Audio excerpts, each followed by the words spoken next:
Billy, we have a lot to talk about this week, and I want to start by talking about a guy who, in my opinion, has clearly knocked off the rust and is already a point per game player on this roster in his first 15 games as a Red Wing.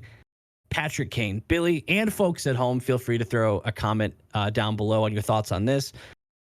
Billy, is Kane playing at a level that you expected, or has he exceeded it in any way? Is he underperforming if you had super high hopes? Just based on, let's just compare it to the day you found out we were acquiring Patrick Kane.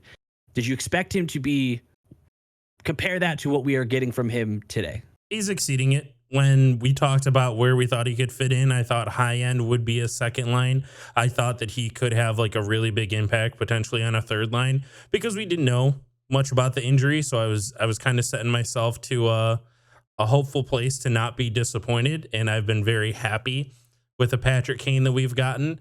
I was a big supporter of the Rangers last year. And when they traded for Kane at the trade deadline, I was super happy for them and I was very happy to watch them. And I was very disappointed with the Patrick Kane they got.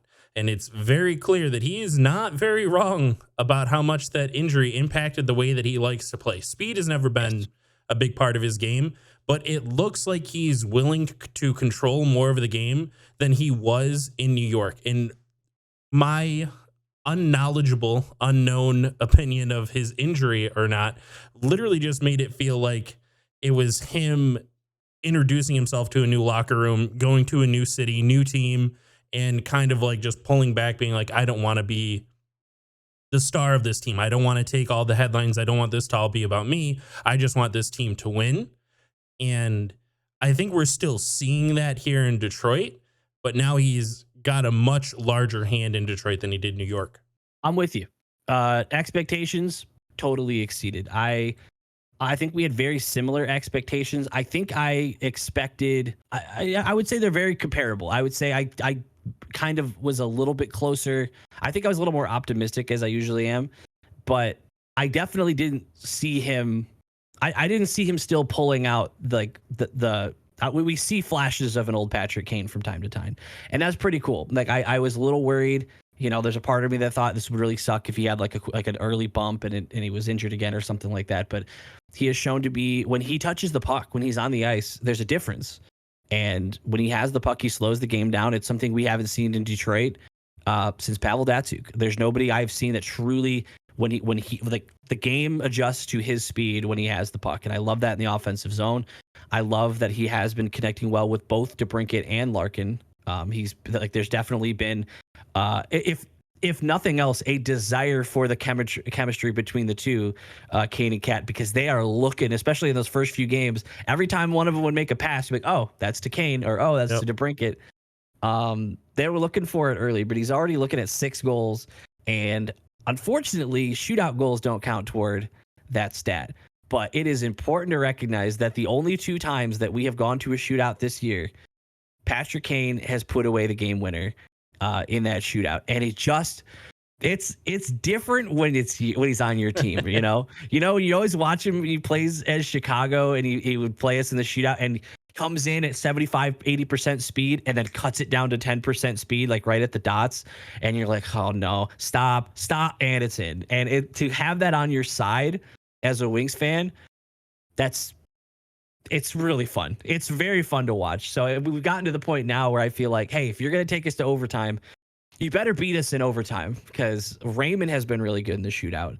I like our guys that we have available in the shootout, and just having Patrick Kane in there. And now that Lyon has kind of cemented himself as a bit of a 1A due to circumstances, but also just kind of showing up in these last few starts, that's the guy I'd want in the shootout spot. That's the one spot where I talk about where I don't love the aggressive style of goaltending, just in general, not necessarily Lions specifically, but that's one spot where I want the aggressive play, because my main issue with aggressive goaltending is the rebounds that it gives up. Rebounds don't matter in the shootout. So be as aggressive as you want, Lion. I have loved watching him in the shootout. That's been fun. But unfortunately, I have to tack this on with a little bit of I'm going to honestly, I don't want to give any credit to these rumors. This is a lot of people just talking. But the only reason why I'm going to bring it up is because I'm curious what the general fan base thought. So we put out a poll this week. for you guys. And it says that 223 of you responded to this. So might be you watching right now. We asked you guys in the community poll on YouTube, should the Red Wings trade Patrick Kane at the deadline? 70% of the 223 votes said straight up no. Only 7% said yes. 23% said too soon to tell, which is totally fair. But I kind of wanted to get your thoughts on the general aspect of, is he someone, now this is obviously, we understand he has a no trade clause. So before you type that out, we get he has a no trade clause, but no trade clauses don't mean can't be traded. All it means is that if we trade him, the player would need to approve the trade. So he's not going to go. That's to protect them from getting traded to like the Coyotes just for a pick flip or whatever. Yep. But what are your thoughts on just the rumor about it in general? Just people already bringing it up, which obviously they're bringing it up because the Red Wings' performance has not been stellar in recent weeks, pretty much since acquiring Kane. But what are your thoughts on just that kind of buzzing around in general? I think it's a bunch of hoopla. I think it's just some people wanting to use a Patrick Kane name to generate some clicks on a team that hasn't been performing all too well. And he said that he wants to play for a contender. He made that pretty clear. But indirect call out. I'm definitely thumbnailing him in this. Oh, I mean, the problem is that like there is the opportunity that we could trade him. I just don't see the world where we would unless he wants to. That's the only situation that I see where I'd say, yes, trade him. I'm completely, whatever he wants to do it. Would you re-sign him? At the right dollar amount? Yes, 100%. I know that there was some crazy rumor 3 years. Probably not 3 years. No, I would look into a one or a two. The rumor for 3 years, I think, was just that I've seen the one generic like Facebook post of it, of just someone saying that. I don't think it's an incredible, but I hate the role that we're playing in this entire thing, and that I want to completely discredit it and just, forget about it. But we also have to talk about it because someone decided they were going to talk about it. Yeah, see, that's the thing is we're trying to be clear. We're not really like trying to push this like, oh, they might sign him for 3 years. Yeah. We're just saying, hey, someone threw out 3 years. Well, let's imagine if, would you sign him for 3 years at the right dollar amount? Man, that would have to be like a dollar amount, like 2.5 mil or less. Okay, see, that's where I don't know if he would take that, especially, but you never know. But it's hard to say because he still picked the Wings when he could have gone to a more clear contender. So it's really tough to gauge exactly what his priorities are. It might, especially since you've already won multiple, it could just be prioritizing happiness and the people he plays with, and then maybe he has that here in Detroit. So, all right. We just finished recording, and we got to slide this in really quick. Shout out Drifting for posting this in our Discord. This is via David Pinota. Breaking news: all trade rumors around Kane have been shut down. Kane is committed to Detroit and doesn't want to be moved. Not even surprised. He chose to come here. He knew that we were gonna we knew where this team was gonna be. We knew that they were just going to be competing and hopefully getting a playoff spot towards the end of the year. He obviously wanted to be with DeBrincat. He likes the organization. He said he grew up respecting it. He was talking to Steve. He could have gone to a better team. We knew that already. And that's why I said to us like an hour ago now, but in the video 5 minutes ago, that I just want to do whatever he wants to do. If he wants to go, then fine. We respect it and he can go. If he wants to stay, perfect. 2 thumbs up for me. Please stay here. You are very good at the sport of hockey. Love it. Okay. Again, whatever we say after this, just remember we recorded this after because this just came out. Back to the video. But he's had a great week. The Wings have had a great week so far. We are recording this before the Ducks game, so really hope that goes well and that ages well tonight. But they took down San Jose earlier in the week, and that's one where the main takeaway for me was, first of all, let's just all be very happy we're not in the West anymore. I don't miss these 10:30 p.m. starts that we were used to get fairly frequently back in the day. But that aside, it's very nice to go in against the Sharks and put them away in regulation because of what happened last time we played them when they came here, where we scored, 4 goals. They came right back tied. It was like 7 total goals in like a few minutes span or whatever it was. Yeah. It was crazy. So that for me, I like that we just went there. We didn't dominate by any means, but we took care of business. We didn't take it to overtime. What were your thoughts? I know neither of Well, us got to watch a ton of it, but yeah, I was going to say, on the note of like going there and dominating, that's the beauty of the NHL. It's the Mhm. beauty of hockey. It's probably the luckiest sport out of the major sports for sure. And I know that even in our Discord, there's a lot of conversation of like, how did this team beat this team? Because that's the best thing about the sport is you can literally go out any night and either team can beat the other one. There isn't some just crazy dominant performance like you watch in the NBA and you know the Pistons are going to lose kind of deal, right? Like, and when the Pistons beat someone, they go, oh, how does that happen? That's when you can apply that. So going there and getting these wins on the road in the West and keeping up with what the other teams you're racing for in the East and the playoffs are doing, that's how I look at it. I don't think that they need to go there and win by 3 goals for us to be like, oh, this team played well. Like, this is hockey. This is Yeah. wonderful stuff. Going there and winning is great.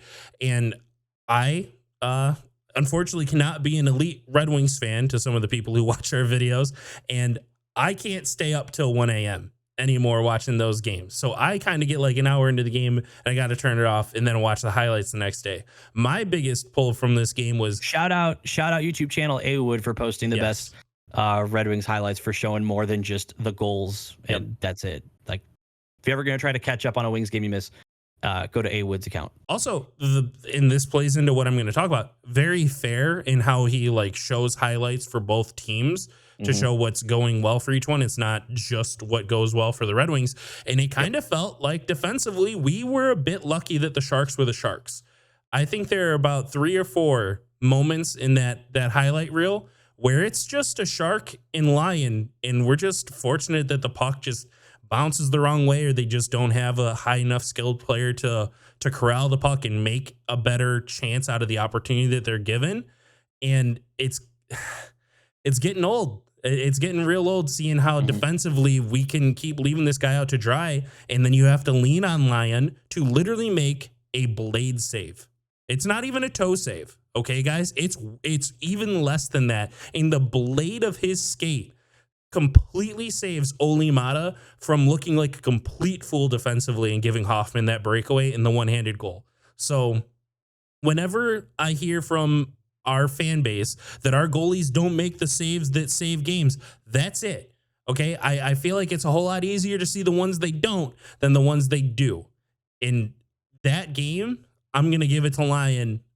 Couple times through that highlight reel, there were enough of those where I said, yeah, that is a game saving save. Yeah, the San Jose game was a game that you'd hope they'd win, and they, like I said, they did go and take care of business. Lyon looked solid. A couple of those goals, really tough to blame him on. The one where he was just kind of lost behind him. Some people were trying to blame, I think it was Cop or Comp or whoever was trying to bring it out. But what else do you want him to do? Like, the reaction is, when the puck is in the crease near the goal line, get it and bring it into the goal line. And it was just an unfortunate circumstance that led to a goal. But uh, all in all, took care of business. Then you go into the LA game, and that's one where you're like, okay, this one's going to be a little tougher. Kings have looked good, and it was a good game. It was a scary start.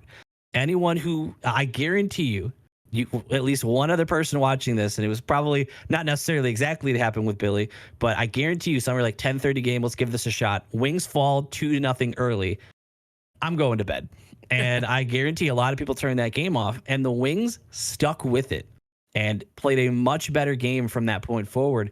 And they stuck with the Kings the rest of the game. That was when I was really happy that I got to see all the way through. They kept up with them. And even with the Kings completely outshooting them, Lions stepped up. Lions showed up that game. Wings played their game. It did end up getting forced to overtime, where everybody is kind of having that mentality of, hey, you know what? Getting a point out of this game feels good, especially after falling 2-0 early to a team that's on paper supposed to be much better than you. And then we survive a very exciting overtime. Again, A Wood YouTube channel shows pretty good highlights of most. I think they also posted the entire overtime. That was just an exciting overtime of both teams making mistakes, leading to breakaways, leading to this. And it was just so back and forth. It was just fun to watch. And we already talked about it. Ends up in the shootout. You don't want to go to the shootout against the Red Wings at this point. Not with the lineup we have there, including Patrick Kane. I know, unfortunately for this one, you had to rely on a lot of highlights. But from what you were able to take from rewatching highlights, the extended highlights of the game, what were your thoughts on that one? So the first thing that I saw about the game was actually a stat from Corzi in our Discord. Shout out to you, who shared that Detroit had 27 shots that game and 60% of them were mid to high danger chances, while the Kings, who had 43 shots, only 33% of them were high danger chances. That So they were really just flinging it. shows. Yeah, that really shows that, you kind of shored up a little bit defensively. I think 1 in 3 shots being mid to high, it's probably still not exactly what you'd want it to be. I bet you want it to be down at like the 20-25 zone. But knowing that we were able to play defensively like that a little bit better against a team like LA is nice. And I went into this game saying an OTL, it would make me happy. Coming out with an OTW, I'm obviously much more happy. So the most exciting thing, already having 4 points on the week on this California trip feels good. yeah. And also, I think the boys are buzzing. You see that dancing video of them after the game? I did see it. I saw that all over. It was being reposted over and over again. Them like they're feeling good, and they should. They're going on a road trip like this. Those are tough. Your internal clock is off. You're playing against some good teams. You're playing like a later hour than like it's different. And they're going out there, and they're making mistakes. But I could point to any game. Everyone's making mistakes. So the fact that they're overcoming them right now, and this stretch might be, what someone like Lion needs to kind of build that confidence of like, all right, this is my spot right now. And I think you're approaching the point where this is Lion's spot to lose as the 1A. I don't think Husso suddenly being healthy is going to scoot Husso into, getting more games than Lion all of a sudden. Of course, I hope this ages well because we're recording this before the Ducks game tonight, but still, I think this is Lion's spot to lose, and I'm very happy with how the team looked. By the way, Billy mentioned it. Join the Discord. We are having great hockey discussions in there. Link is down below. Join the Discord. We talk in there during the game. Sometimes we do watch alongs on the channel. So if you're not already subbed to the channel, make sure you sub. Join the Discord. Jumping to a little bit of a different topic, but still something that has been a high topic of conversation in the community and in the Red Wings fandom. Team USA takes the victory in the World Juniors tournament. And who's the starting goaltender for Team USA, Billy? That'd be Trey Augustine. And if you're unaware, that is a Red Wings prospect deep in the system, fair enough, but in the system. playing great for Michigan State right now. Yep. And played phenomenal for Team USA in the World Juniors. So something to be happy about. We threw out the question in the Discord, so shout out to those of you who answered in the Discord, but we also threw the question out on a poll on YouTube of which Detroit Red Wings prospect from the World Juniors tournament has you the most excited for the future. Now, in our Discord, we had a smaller sample size. It's really just our active community members that put in their word on that one. In the Discord, it leaned a little more toward Trey Augustine. And there were some mentions of Nate Danielson. There were some mentions of Axel Sandin Pellica. I don't know if the short is just going to be Axel Pellica or what, but I'll stick with the whole thing for now. But we had a little bit bigger of a sample size on YouTube. 270 of you casted your vote. The highest ended up being 59% for Axel Sandin Pellica. Second place was 31% for Trey Augustine, a 10% for Nate Danielson. But before we really dive in on what they thought, did you have a pick before you saw any of these results of who's making you feel pretty optimistic right now? Yeah, I got to go with Axel Sandin Pellica, and that's just because I think goaltending, it's no surprise with me, it can be such a hit or miss. But I feel like what we've seen out of Axel has been much more consistent. He's actually playing in a pro league overseas in the SHL. He got named the top defenseman for this entire tournament. So it's not like he had a bad one. It's not like because he didn't win gold, he wasn't incredibly impactful. And I believe that a lot of people are saying Augustine because they anticipate that we have like a big goaltending problem. I don't see Augustine having an impact on this team for maybe 2 to 3 years. Maybe I feel like that would be on the high end. Because right now, what we have to be excited for and have to have high hopes of is Kosa. So when I think about players that I'm excited for coming up and having impacts on the team, I'm more excited for Kosa than I am Augustine. I'm more excited for Edvinsson than I am Axel, but I'm not going to deny that I think Axel could, have that same maybe sometime in the minors, but be able to come up and right into the NHL, where I don't see Augustine doing that. So I think I'm thinking maybe a little more short term in all of it right now, and also just the question marks of goaltenders in general is why I'm going to pick Axel. I can understand that. I think the goalie troubles and the uncertainty, it just has me excited for the fact that we have one more potential option. Because, like you said, with the uncertainty, that's why it feels really good to have multiple of those high chance, or at least a better chance of something sticking goalie in the system. Whereas, yeah, I mean, Edvinsson, you hope is going to turn out. You hope you see some more chances from him. Don't get me wrong, love what we've seen from Axel. I think he ended up, what did it say? He has 6 points in the 7 games played in the tournament. I don't want to overshadow Nate Danielson. Mhm. He did well as well. He had 3 points in 5 games. It wasn't out there, putting on a highlight reel or anything, but it is good to see these Red Wings taking part in this tournament, not just go, the ones that you hope are going to be good are getting involved, and they're a part of whatever team success that they're having. But I'm just going to go with Augustine just because of we have current uncertainty. We have future uncertainty with, like, in our system, because your Costa hasn't had the greatest moments, like from offseason to offseason, of giving us hope. So throwing one more, hey, this could be one. I just want us to have that franchise goalie again. And maybe that's just the hope that I'm clinging on to there.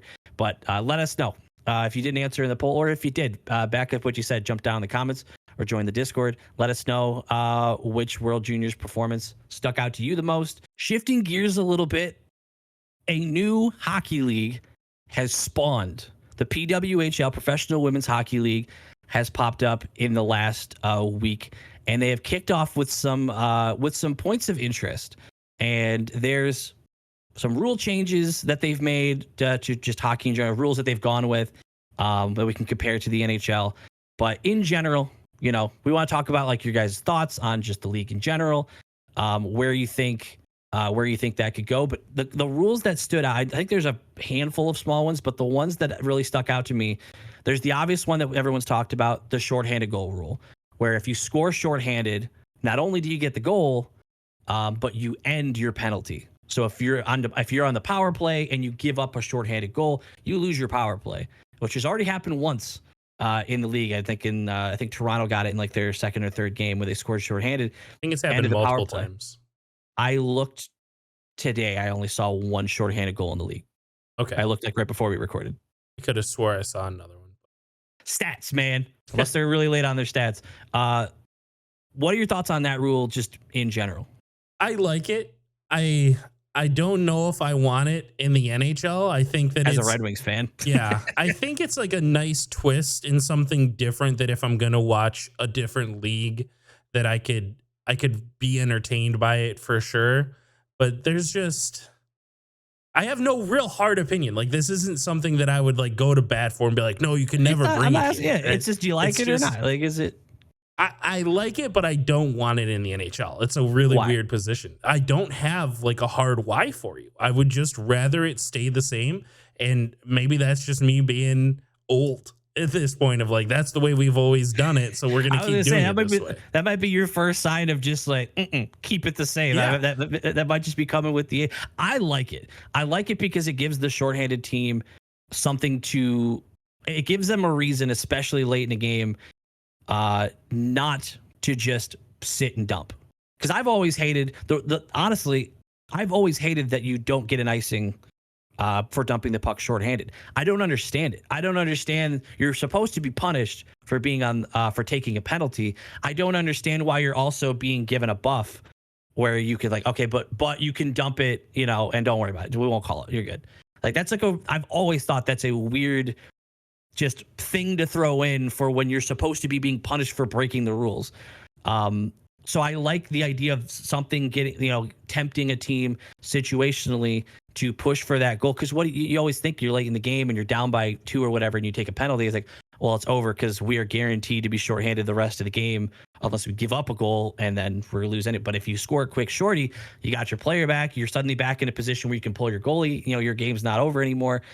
I like it. I agree with you that I think it's a nice, interesting twist on a different league to kind of give you something different to look out for.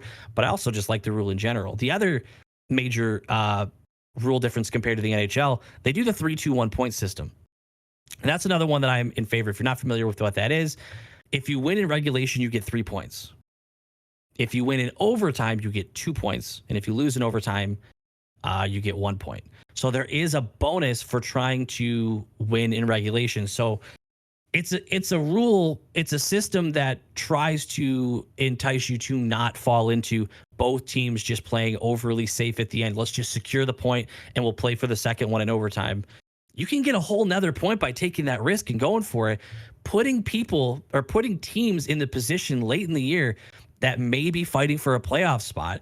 Let's say you need that point to get in, putting them in a situation where they would pull their goalie in a tie game before regulation. And I think I love rewarding not playing super safe at the end, but B, I think it just makes for interesting scenarios, especially when you're in a must-win scenario. I think that's an easy home run swing of bring it, do it now, do it immediately next season, bring it in, because yeah, it's going to make those, what you said, the playoff races so much more exciting. It just makes the game more exciting because we've seen how teams can just trail back a little bit and say, yeah, we're going to go to OT and just take our point. I mean, that's what we're literally saying about going to the West when we're talking about LA. You just said that about the Kings game. I'd love to just get the point here. Just get a point. That's all I cared about the entire time. But yeah, I mean, if you had told 3 me points that against San Jose. Yeah, and it also adds that layer of like, you have to be able to compete and beat the teams that your opponents are also going out and beating. You can't just like barely keep up to them and get the same result. And it creates a separation in the standings between teams who get it done who get it done in regulation versus those who squeaked out a few extra wins, but it went to a shootout or it went to overtime. I like that. I think that'll create a little more separation in the playoff race of teams that that feels earned. That feels like an earned extra point to not allow it to go to that. I think winning in regulation and being rewarded with that, I like the system. Now, my question to you is, I don't know how much you've gotten to watch. I posted some on our Discord. I thought I wasn't gonna watch it too much, but I ended up committing to watching to a little more of the games in the PWHL than I originally expected to, and it's mostly because they made it so easy to watch. The games are streamed on YouTube for free, so you can just go watch it.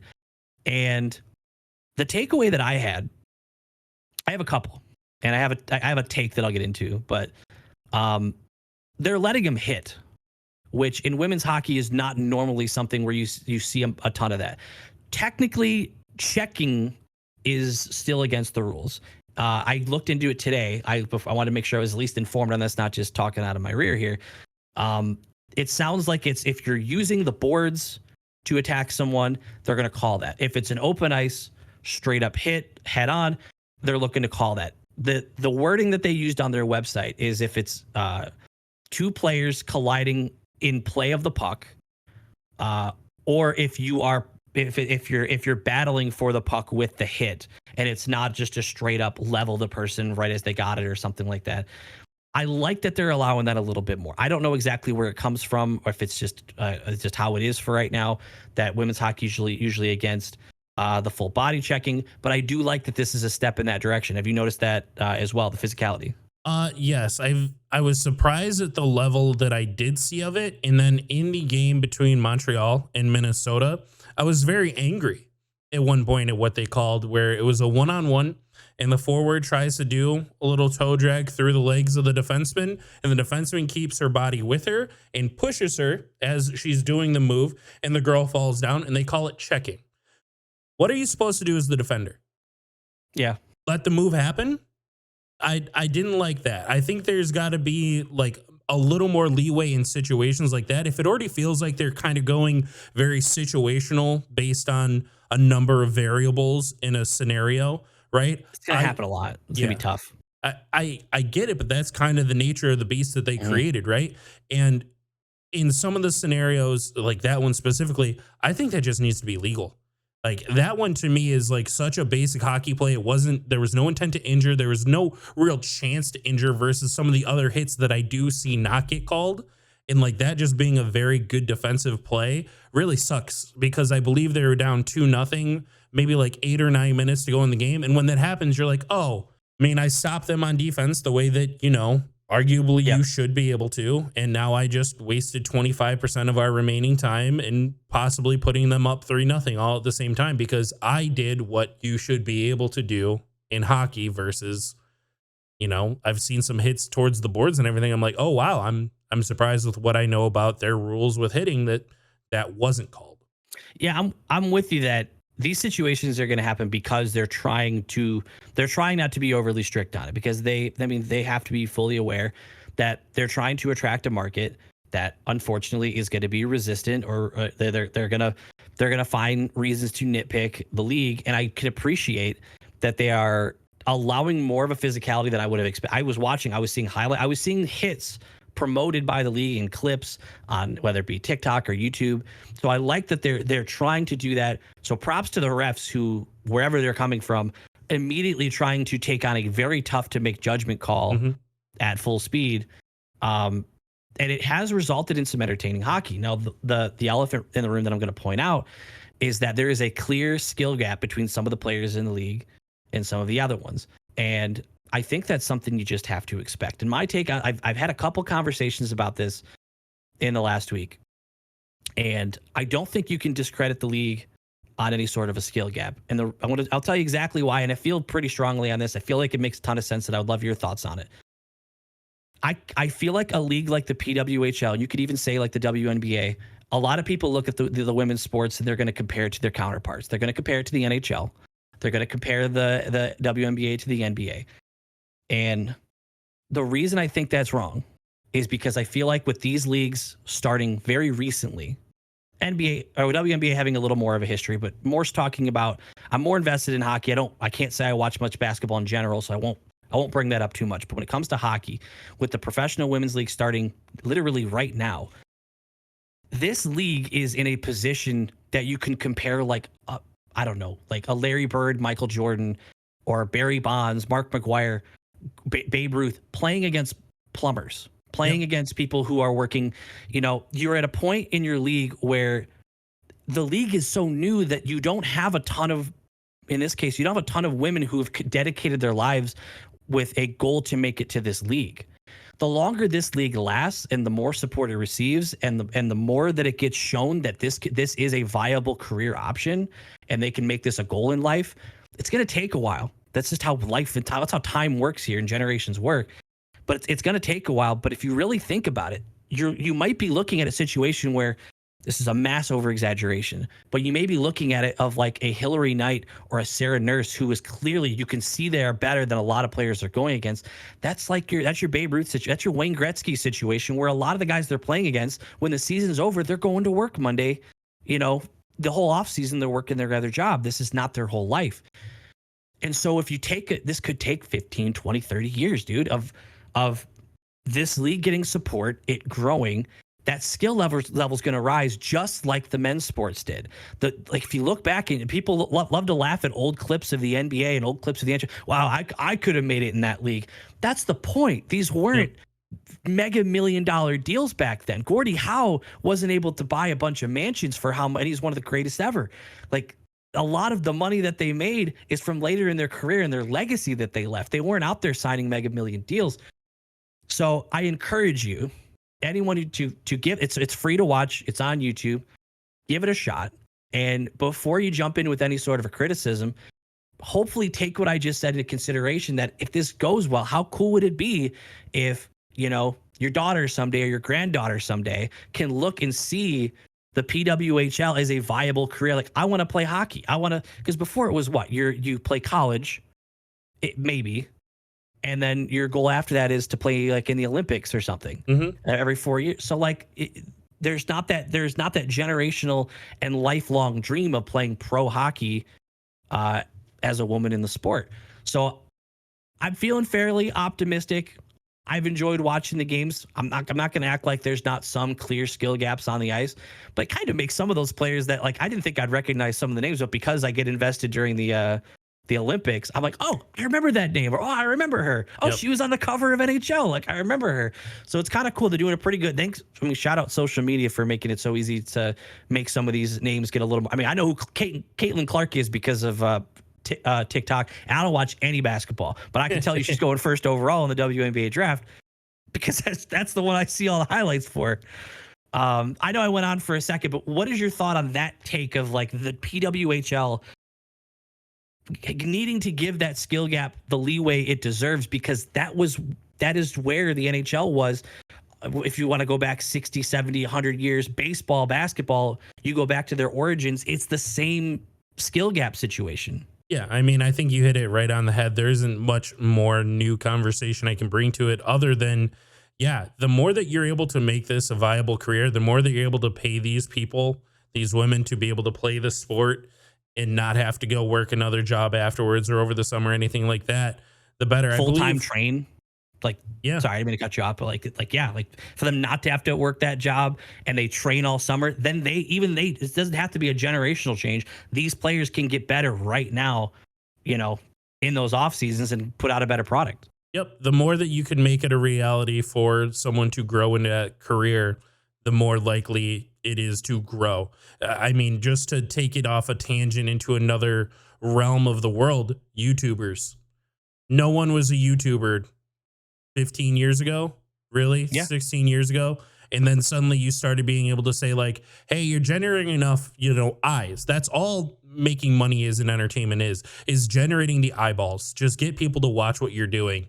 And YouTubers started to do that. YouTube started to make money. They're able to pay people. You're able to sign with other companies that just want to get their products and their brand in front of other people. And suddenly that's why, that started to become a career path. But if you ask like the early day YouTubers who were probably making pennies compared to what like Mr. Beast is doing now, but they still had like the same share of the site viewing, like it's crazy how quick something like that can jump and how much better everything can become when money is there. Yep. I'm with you 100%. And, I don't mean to call out basketball fans or anything like that, but we have seen sports boring. I will call them out. That's not even what I was going for, but it's fair. We've seen how the WNBA has been treated. If you're anywhere on social media and you're in the comment sections, basketball fans are not exactly too kind in general to the WNBA. Here's our shot to not be basketball fans. If you're a hockey fan, give it a shot. And if you don't like it, that's fine. Just shut up about it, though. Don't be toxic about it. Jump down in the comments. Give us your thoughts on the PWHL. Leave the toxic comments at home. We'll see you guys in the next one. And we really hope the Ducks game tonight doesn't make this video age poorly.